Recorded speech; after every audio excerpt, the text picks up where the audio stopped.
Hello বন্ধুরা, তোমরা সবাই কেমন আছো? আজ আমি বানাচ্ছি দারুণ স্বাদের বেগুনের চাটনি। এটি খেতে একদম বিয়েবাড়ির চাটনির মতো। চলুন ধাপে ধাপে দেখে নিই কীভাবে তৈরি করলাম।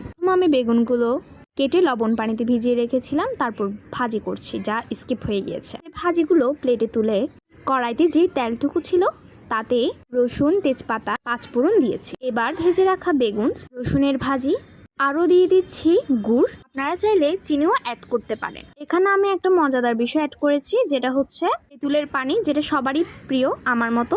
এখানে আরও দিয়ে দিচ্ছি শুকনো মরিচের গুঁড়ো। ভালোভাবে মিশিয়ে নিলেই এই চাটনি রেডি। খেতেও যেমন মজাদার তেমনি সুন্দর। তোমরাও একবার বানিয়ে দেখো আর কেমন হয়েছে জানিও।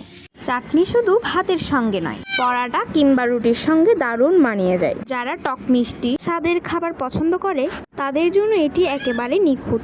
তোমরা কিভাবে বেগুনের চাটনি বানাও সেটি কমেন্টে লিখে শেয়ার করবে। আমার রান্না যদি তোমাদের ভালো লাগে তবে অবশ্যই জানাবে। ধন্যবাদ। টাটা।